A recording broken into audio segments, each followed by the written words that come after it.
Edmundo Jacobo Molina, bueno, pues estamos conversando ya antes de arrancar al aire, pero ya estamos al aire y online. Reforma electoral en México. Decía yo que para muchos se perfilaría lo que algunos consideran una suerte de último clavo al ataúd de la democracia mexicana. Bueno, ya me dirás tú qué piensas, pero estamos frente a un asunto en donde se incorpora lo que yo dije que era la propuesta del INE, pero me corriges porque efectivamente hubo un deslinde de consejeros de lo que sería en todo caso la propuesta de Guadalupe Tadei, que es la presidenta del INE, que no significa que sea el INE en su conjunto. Cuéntame de eso, Edmundo. Buenos días y bienvenido. Muy buenos días, Carmen. Efectivamente, bueno, vamos a empezar por esto último porque es una historia en un periodo corto, pero muy largo en cuanto a intenso, pero corto, efectivamente. Primero, recientemente, la semana pasada, se anunció que había una propuesta del INE que se turnaría a la comisión presidencial que preside Pablo Gómez en torno a la visión que el INE tiene de qué reforma electoral debería hacerse. Pero inmediatamente que sale la propuesta del INE, salen consejeras y consejeros electorales a decir, esperen un momentito, no es del INE porque esto no ha pasado por la mesa del Consejo General, no ha sido discutido en el colegiado, de manera tal que no se puede señalar que se trata de una propuesta de la institucional, sino en todo caso, si la presidenta Tadei tiene una propuesta, ella la puede turnar a título personal, pero no a título de la propia institución. Entonces, por lo pronto ahí se quedó, ¿no? Porque si no tendría que tener el consenso. Claro, y discutirse en el Consejo General. O por lo menos en la mesa de las y los consejeros, cosa que, por lo que sabemos, no sucedió así. Ahora bien, ¿qué pasa con la reforma? Recordarás que esta venía desde el famoso plan A, después el plan B, el plan C de López Obrador. Es un tema que López Obrador trajo consigo a lo largo de todo su sexenio. Y finalmente lo dejó para el segundo trienio de su mandato, cuando perdió la mayoría en la Cámara de Diputados, la mayoría calificada en la Cámara de Diputados. Sin embargo, turnó la iniciativa y la Corte dio para atrás, porque no habían cumplido las formalidades mínimas de una reforma de este calado. Sí, y parecería que esa iniciativa iba a quedar ahí. Sin embargo, cuando inicia el periodo de la actual presidenta de la República, aparecen toda una serie de iniciativas de reforma y no aparece lo de reforma electoral, cosa que a mí en su momento el año pasado me llamó la atención, porque parecía un eje central de la política de López Obrador. A cambio de ello, lo que ella promueve es la reelección y lo de que no hubiera posibilidades de que familiares... Nepotismo, efectivamente. Sí, pero a ver, no es tan extraño que lo haya postergado porque necesitaba a este INE para organizar la reforma electoral, la reforma judicial. Tienes toda para instrumentar la reforma. Entonces tenía que dejar al lado eso para entonces, hagan lo que dice la Constitución, la nueva reforma, la nueva circunstancia. Entonces necesitaba el INE, pues, desocupado para eso. Tocas un tema central y una hipótesis muy importante. Sino porque lo postergaría. La única razón es esa. La única razón es esa. Pero ya que la tienen, sí, exacto. Exacto. Entonces necesitas a esta institucionalidad, a este INE, para que haga ese proceso de elección de jueces. Rocambolesco, por cierto. Y entonces había que postergarlo. Y a cambio de eso, en el Inter se puso lo de nepotismo y la no reelección. Que por cierto, hay un caso bien interesante en San Luis Potosí, donde se le está dando la vuelta al asunto para que probablemente la esposa del actual gobernador, Gallardo, sí pueda ser candidata. Recordemos que en ese caso él llegó por el verde, aliado del bloque, esa no me toca. le aplica la disciplina que la presidenta Sheinbaum dice que le va a aplicar a Morena, aunque entrará en vigor hasta el 30 esa iniciativa. Pero dejemos eso a un lado y si quieres volvemos más adelante al respecto. Pero pasada la reforma, y tienes toda la razón, cuando el INE está sentado este año resolviendo los resultados finales de la elección del Poder Judicial, en ese mismo momento recordarás que 5 consejeras y consejeros se atrevieron a decir, oigan, tenemos dudas de los resultados. No es que no califiquemos la elección, sino posterguemos a que se analice bien si estas conductas de los acordeones configuran no solamente casos para anular algunas casillas, si no me equivoco, alrededor de 800 casillas, sino pudiera tener efecto en otras casillas, de manera tal que en el conjunto la elección toda pudiera estar cuestionada. Era lo menos, Era pero lo fue como en menos. feria. Y en una votación 6-5 procedió que sí se cumplían los requisitos legales y se turnaban los casos al tribunal para la calificación en definitiva. Recuerdo muy bien que al día siguiente o 2 días después, en una mañanera, la doctora Sheinbaum se refirió al caso y señaló que se habían sobrelimitado los consejeros. Y en ese momento anunció que entonces sí iba una reforma electoral. Entonces, armemos, y creo que lo señalas muy bien, es decir, ¿para qué adelantarlo en septiembre, el periodo septiembre-noviembre del año pasado, cuando está en proceso la elección del Poder Judicial, bandera utilizada por Morena para hablar de la democracia más avanzada en el mundo? Dejemos pasar eso, ya terminó la elección, está por calificarse, está en manos del tribunal, entonces ahora sí anuncio la reforma. No dice en qué condiciones viene la reforma. Anuncia que habrá una comisión integrada y por 7 miembros, encabezado por Pablo Gómez, y que se abre un periodo. Todos cercanos al régimen. Todos Que funcionarios. es una comisión presidencial. Entonces, el gobierno tiene una comisión. Es una comisión presidencial. Pablo Gómez deja la unidad de inteligencia financiera y el resto son funcionarios del gobierno federal. Y se abre un periodo de foros que se supone se extiende hasta este mes de diciembre, para que en enero, eso fue el anuncio oficial, y eso fue lo que se ha reiterado hasta el momento, para que en enero se turnara ya al Congreso una propuesta de la Presidencia de la República para que, iniciado el periodo de sesiones en febrero próximo, el Congreso considere la propuesta y entonces corran los plazos constitucionales. Eso es lo que se anunció y eso es lo que se venía haciendo. Incluso se hicieron los foros en la Ciudad de México, en diferentes ciudades de la República, con este formatito de que, en fin, cumplo con la regla de que vengan y hablen, de que te escuche, te tome en cuenta o no, considere tus propuestas. Estamos ante otra cosa. Pero por lo menos, digamos, el espectáculo público transcurrió a lo largo de estos 2-3 meses. Sin duda, ya desde mi punto de vista, perdón, por ser tan incrédulo, pero yo creo que ya tienen una propuesta, había que cumplir con ese requisito. Ahora, lo que llamaría la atención es, ¿por qué no esperar a febrero, como se había anunciado, y eventualmente ¿Tú crees que tenían una propuesta antes de los foros? Sí, sin duda. Sin duda, no tengo la menor duda.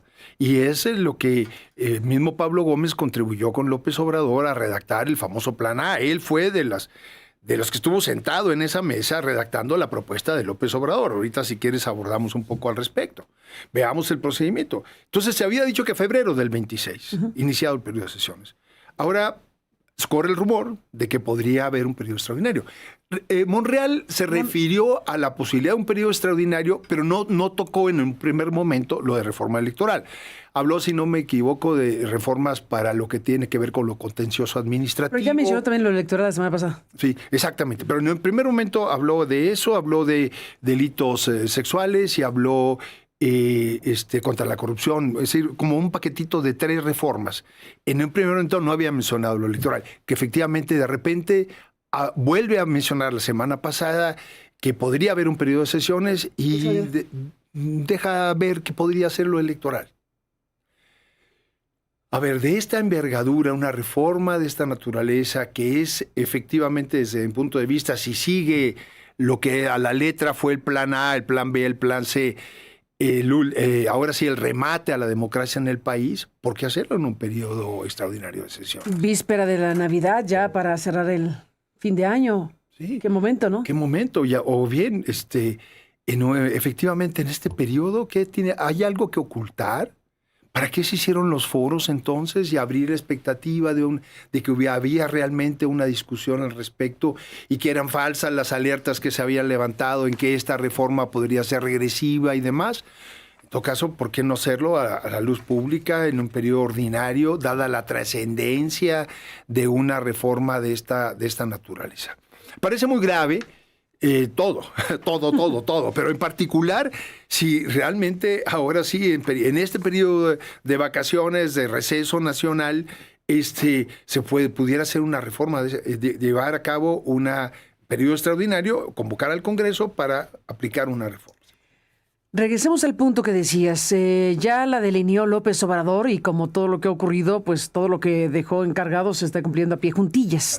Se ve muy difícil que no sea exactamente como lo dejó encargado el expresidente López Obrador. ¿En qué consistiría en esa lógica? O sea, ¿cuáles serían los puntos centrales de lo que ya se conoce desde el oficialismo, de qué tipo de modificaciones habría, qué tipo de situaciones hay que poner foco principal? Sí, a ver, en la propuesta del famoso Plan A había varios temas que eran claves. Uno es el tema de la representación en el Congreso. O sea, ¿qué hacer con los diputados plurinominales en particular? ¿O qué tipo de representación, tanto en la Cámara de Diputados como en la Cámara de Senadores, debería darse? Se hablaba de una posibilidad que esa, por cierto, desde Calderón, después Peña Nieto y después López Obrador, hablaron de ello, de eliminar los plurinominales y dejar solamente la integración del Congreso por mayoría relativa.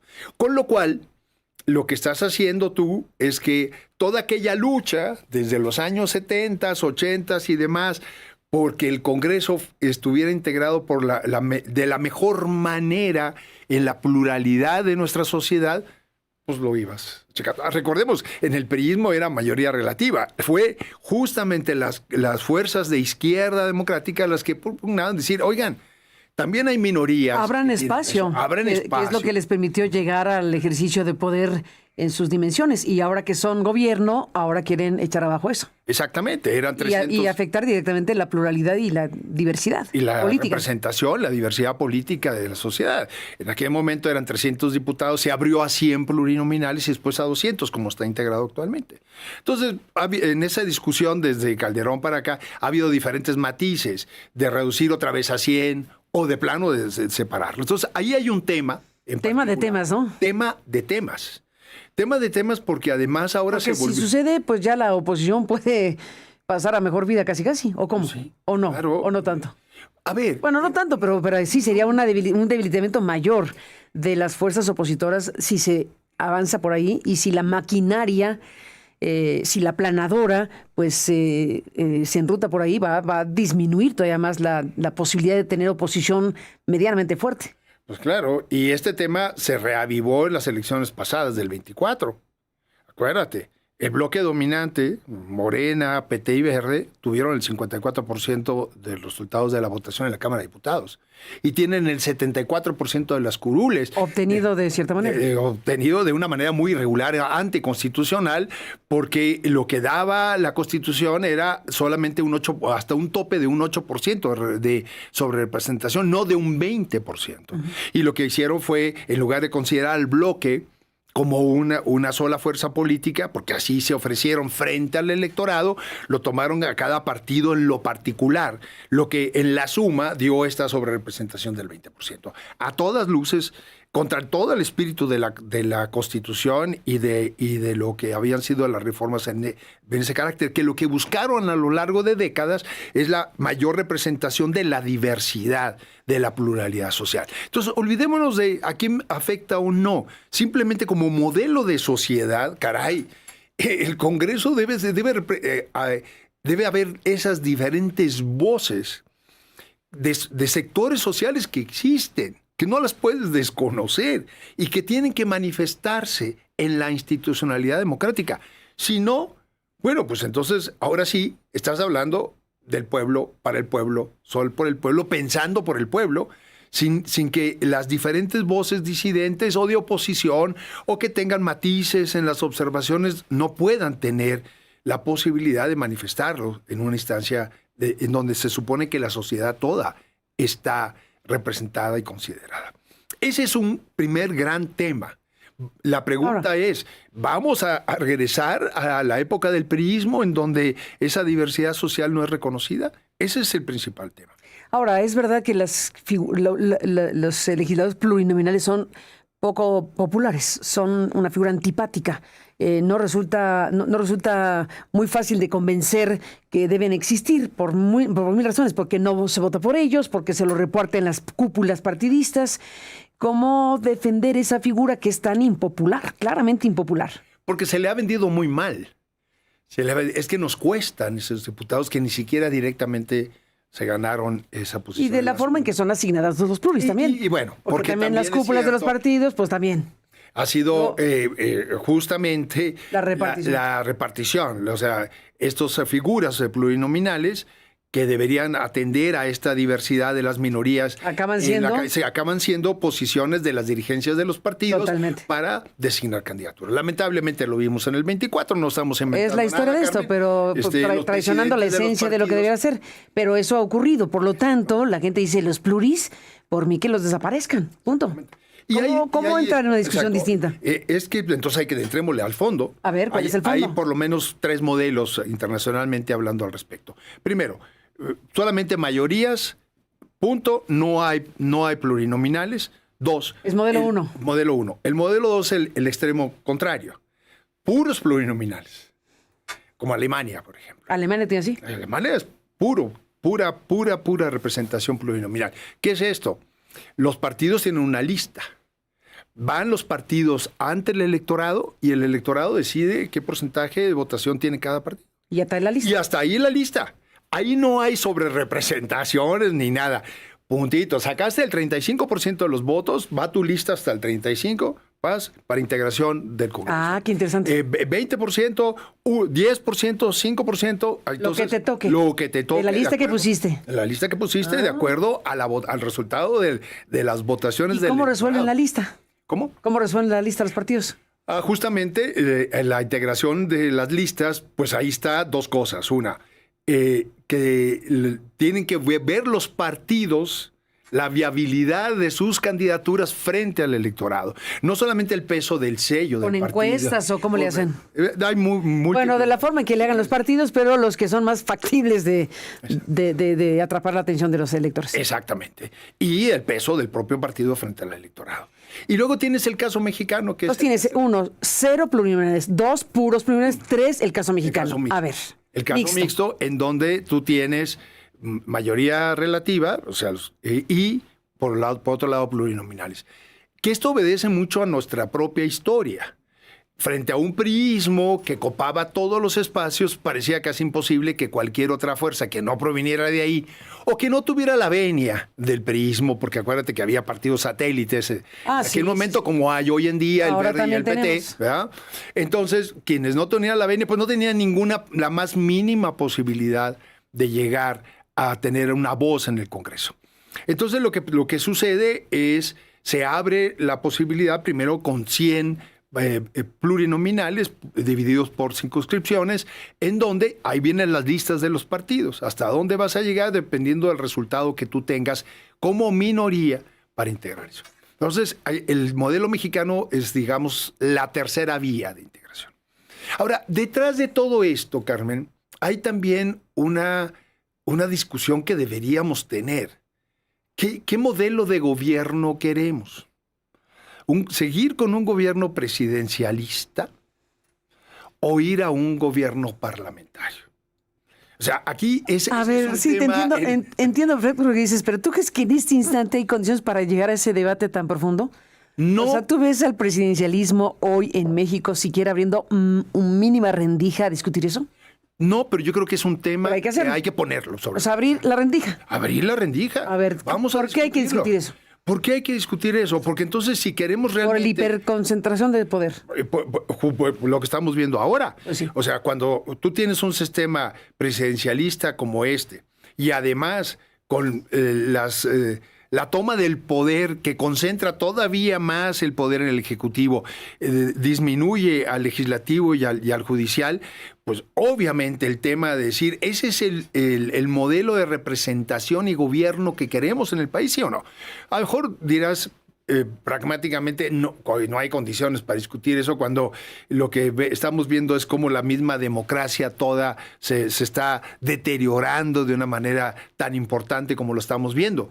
Pero yo creo que aparte de defender la pluralidad en la representación en el Congreso, también estos temas hay que irlos metiendo en la discusión y reflexionar muy seriamente al respecto. Porque se ha abusado de la figura del presidencialismo en México, no ahora, desde antes, desde siempre. La historia de México. La historia de México está marcada por el presidencialismo y la concentración en el Ejecutivo.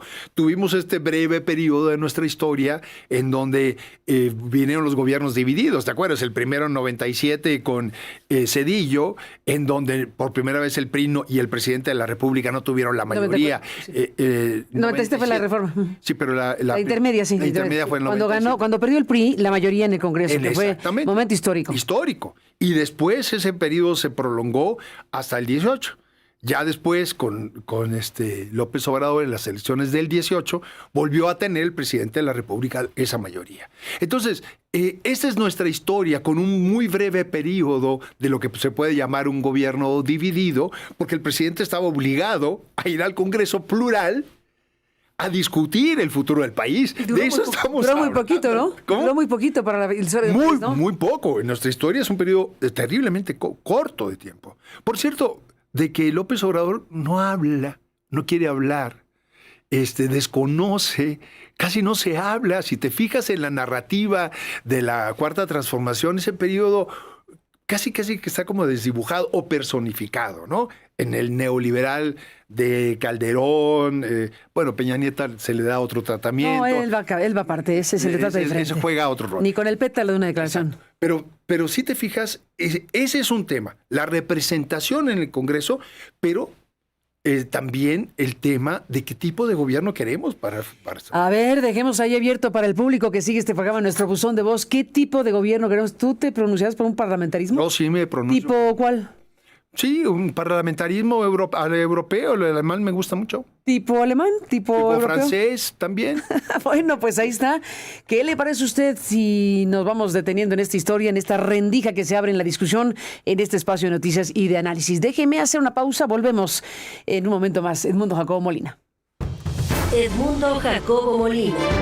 Bueno, estamos en la parte final de esta conversación con Edmundo Jacobo Molina, hablando de lo que puede venir para la reforma electoral en México. Y bueno, yo decía hace rato que algunas personas consideran que la reforma electoral que viene sería el último clavo al ataúd de la democracia, que me parece muy fuerte decir eso. ¿Tú coincides con esa expresión? Mira, sí, en términos formales, sin duda. O sea, si lo que viene es acabar con la representación de la diversidad de la sociedad mexicana en el Congreso. Más. El otro tema, la cuestión de revisión de los papeles de los órganos electorales, que ya de por sí bastante cooptados, pero ahora desaparecen los institutos en los estados, los tribunales en los estados, los soples, concentras todo en el INE para todos los efectos, y además desaparecen los tribunales y concentras todos en el Tribunal Electoral Federal. Con instituciones que podrían ir perdiendo más aún, ya formalmente, sus capacidades de arbitraje y de neutralidad en un papel como este. Tocarías el tema del financiamiento de la política. Entonces, también este es un tema que se tema de temas también. Sí, para ir reduciendo el financiamiento de la política. Cuando eres partido gobernante, lo que quieres es que tus opositores tengan menos y menos y menos recursos. ¿Por qué? Porque tú dispones de la fuerza que te da el ser el partido en el gobierno. Y entonces también podría venir en este paquete de reforma algo que puede ser muy popular, como tú decías. Pues la gente no entiende qué hace el plurinominal. Pues que desaparezca, me cuesta de mis impuestos, que le reduzcan el presupuesto también a los partidos.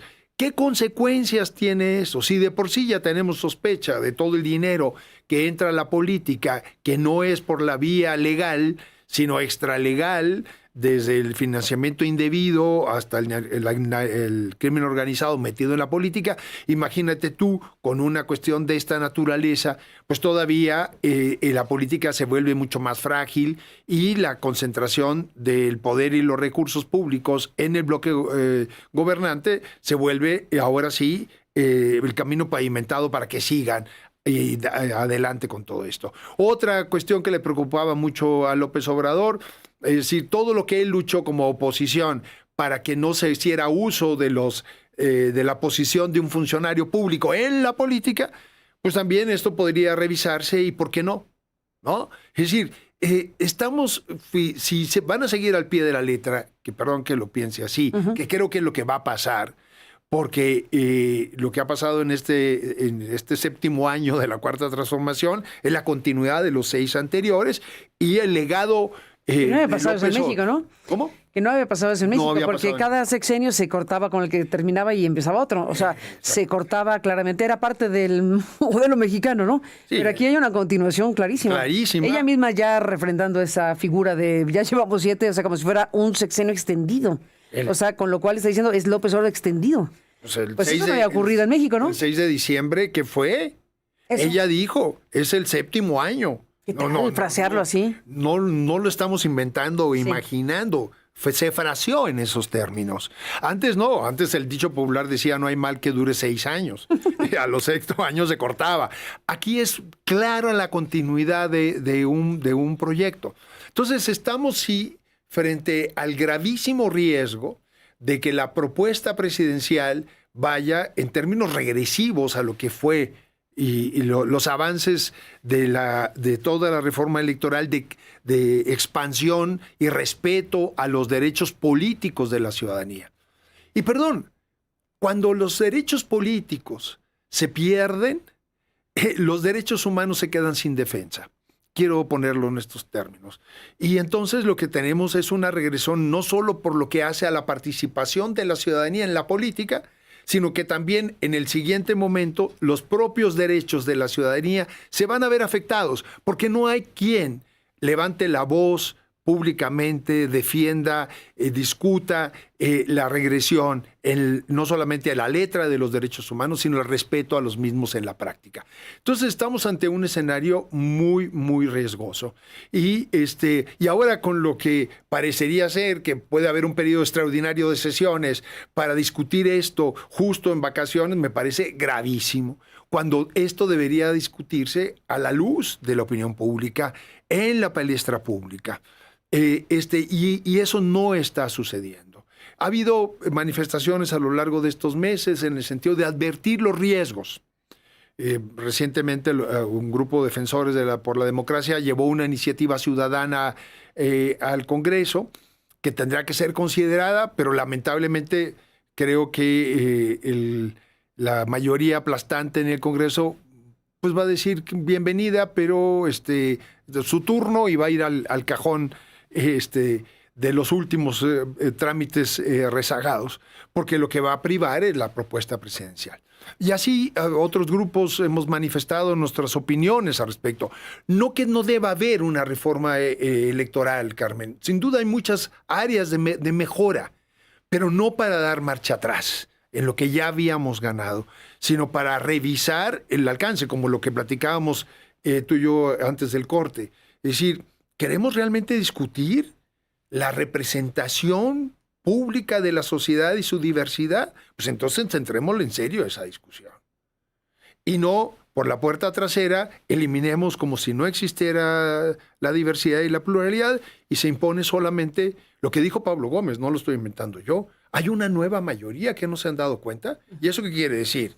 Que esa mayoría oscurece y no ve por ninguna otra minoría y no existen las minorías. ¿De eso estamos hablando?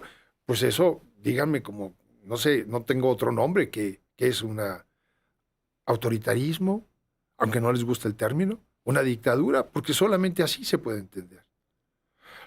¿Qué acaba de pasar ahora en Chile y cuál es la primera manifestación de la doctora Sheinbaum hoy en la mañana en su conferencia matutina? Eso no va a pasar en México. Míreme, señora, la democracia implica que siempre hay la posibilidad de la alternancia.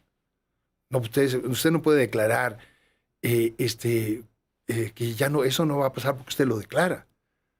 O solamente que esté viendo cerrar las puertas a la oposición, a la disidencia, a las opiniones diversas y oscurecer la representación. Eso es lo que podría estar en juego en una reforma. Y lamentaría mucho todo, pero en particular que se diera ahora en periodo decembrino. Vaya regalo de Navidad. Feliz Navidad. Bueno, pues ahí está. Veremos qué sucede en los próximos días con la reforma electoral en México. Gracias, Edmundo, por estar aquí. Gracias, Carmen. A ti, buena semana. Seguimos hablando. Buena semana. Gracias por estar aquí. Que sí. Edmundo Jacobo Molina. En Aristegui Noticias.